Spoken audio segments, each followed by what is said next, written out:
네, 여러분 안녕하세요. 어제 또 일본에서 선거가 있었습니다. 그래서 일본에서는 선거가 참 많이 있습니다.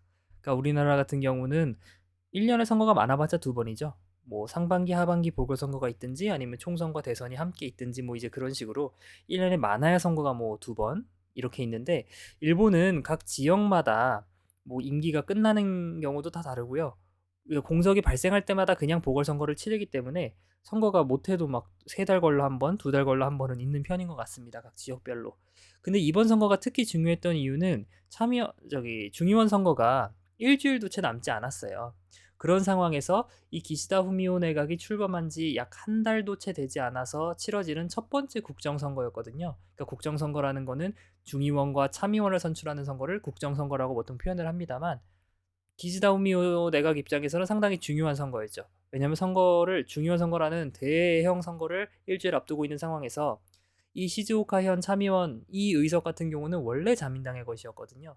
그렇기 때문에 반드시 지켜야만 하는 그런 의석 중에 하나였습니다. 결과를 말씀드리면요.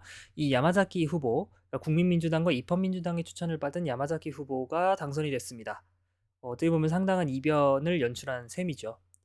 이 와카바야시 후보 같은 경우는 자민당과 공명당의 추천을 받아서 나왔습니다만 떨어졌습니다. 3.5% 차이로 떨어졌고요. 심지어 이번 결과는 여기 밑에 보이시는 이 여성 후보, 이스즈키 후보 같은 경우가 공산당 후보입니다. 그러니까 야권이 분열한 상황에서 지금 졌다는 말이에요. 그렇기 때문에 이 기시다 후미오 내각 입장, 그리고 자민당의 입장에서도 상당한 위기감을 느낄 수밖에 없는 그런 선거 결과가 되겠습니다. 선거가 제 일주일도 남지 않았으니까요. 그러니까 심지어 이 선거 현장에는 이 기시다 후미오 총리라든가 혹은 지금 자민당의 아마리 간사장이라든가 여러 자민당의 유력 정치인들이 유세를 여러 번 왔었거든요. 심지어 기시다 후미오 내각이 출범한 지 한 달도 채 되지 않았지 않습니까? 그 지지율이 그나마 지금 제일 잘 나오는 상황인데도 이런 결과가 나왔다는 거는 심각한 상황이 아닐 수 없습니다. 선거 일주일 앞두고. 뭐 물론 이 야당 측에서도 뭐 에노다 대표라든지 여러 유력 정치인들이 와서 유세를 돕긴 했습니다만 그럼에도 불구하고 총리가 그렇게 두 번이나 와서 지원 유세를 했음에도 떨어졌다는 건 상당히 무게감이 다를 수밖에 없죠. 먼저 이 후보들은 그러면 뭐 하는 분들이냐? 뭐 간략하게 말씀을 드리면 야마자키 후보 같은 경우는 시즈오카 현의 의회 의원이었고요. 그다음에 이 와카바야시 후보 같은 경우는 이 시즈오카현 동쪽에 이 고텐바라고 하는 동네가 있습니다. 거기서 시장을 하셨던 분입니다. 시장을 하셨던 분이라고 말하기에는 한 달 전에 당선이 되셨다가요. 지금 또 참의원 선거 보궐선거 나온다고 나오신 거예요. 그러니까 선거에서 당선된 지 한 달밖에 되지 않아서 뛰쳐나온 거죠. 예, 뭐 지역 주민 입장에서는 좀 별로 좋아하지 않았을 것 같기도 합니다만 우리나라였으면 조금 비호감이었겠죠. 그래서 당선되자마자 뽑아줬더니 지금 의회에 간다고 참의원 선거 나간다고 이렇게 뛰쳐나가는 게 뭐 썩 좋아 보이지는 않죠. 뭐 아무튼 6호 선거구 같은 경우는 아까 잠깐 말씀드렸다시피 자민당의 의석이었습니다. 근데 이 자민당 의석에서 참의원을 하셨던 분께서 이 시즈오카 현 지사 선거에 한번 나가보겠다고 참의원을 관두셨던 거예요. 그래가지고 선거에 나가셨었는데 이 20% 정도 차이로 지셨습니다. 그래서 자민당 입장에서는 의석도 잃어버리고 그런 상황에 처하게 된 셈이죠. 뭐 아무튼 그렇습니다. 이 뭐랄까요? 그렇다면 시즈오카 현에서 왜 졌느냐 자민당이. 물론 뭐 코로나 대책 관련해서 그리고 자민당이라는 정당이 최근 들어서 이 국민적인 변화의 열망을 담아내지 못하면서 국민들이 '야 이젠 좀 변해야 되지 않나?'라는 생각이 그런 변화의 움직임이 나타나고 있는 것도 사실입니다만 시즈오카현만의 좀 로컬한 이슈도 있었습니다. 예를 들어서 들어보셨을진 모르겠지만 이 리니아 신칸센이라고 이 전 세계 최초일 겁니다. 아마 전 세계 최초로 한 500km 시속 500km, 600km를 주파하는 그 자기부상 열차 고속철이거든요. 그래서 이거를 도카이도 신칸센을 대체하는 그런 노선으로 지금 깔고 있습니다. 여기 노선을 한번 보시면요. 카나다와현에서 출발해가지고 오사카역까지 이렇게 쭉 달리는 그래서 나고야, 토쿄, 그 다음에 오사카를 1일 생활권으로 묶어버리자는 그런 원대한 계획입니다. 뭐 최고 속력으로 주파하면 1시간 만에 오사카에 갈 수 있다고 해요. 요 리니아 신칸센을 타면 어마무시하죠.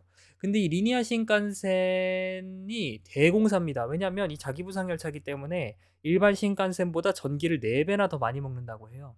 그리고 공간도 커야 되고요. 그러니까 설비가 많이 들어가는 그런 최첨단 기술이 동원돼야 하는 그런 공사입니다. 그리고 이 노선이 노선이니만큼 터널도 많고요. 토목 기술도 상당히 많이 들어갑니다.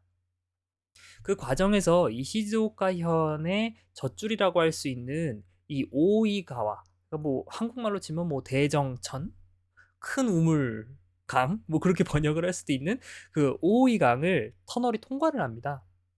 엄밀히 말하면 산을 통과합니다만 이 시즈오카현이 요 몇 년 사이에 엄청난 물 부족에 시달리고 있거든요. 물이 부족하다 이거예요. 뭐 한간에는 연간 600만 톤의 물이 지금 시즈오카에 부족한 상황이다라고까지 얘기를 하고 있습니다.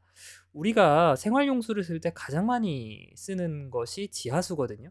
근데 이 리니아 신칸센을 뚫으면서 터널을 뚫게 되면 이 그림에서 보이시죠?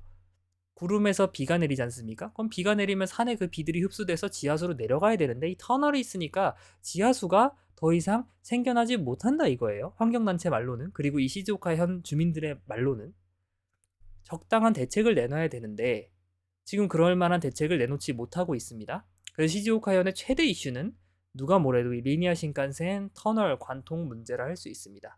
그 아까도 말씀드린 그 시즈오카 현 지사에서도 요 문제가 상당히 이슈가 됐었어요. 그래서 요 터널을 반대한다는 후보자가 지금 시즈오카 현 지사를 계속하고 있습니다.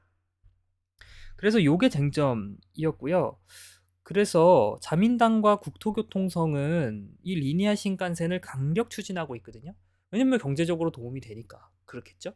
왜냐면 도카이도 신칸센 같은 경우는 이미 너무 과포화된 상황이고, 그리고 500km 내지 600km로 주파하는 그런 최첨단 고속열차를 깔게 되면 경제적으로도 엄청난 부응 효과가 있겠죠. 없을래야 없을 수가 없겠죠.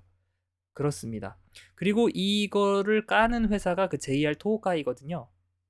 그 회사하고도 마찰이 상당히 심했고요.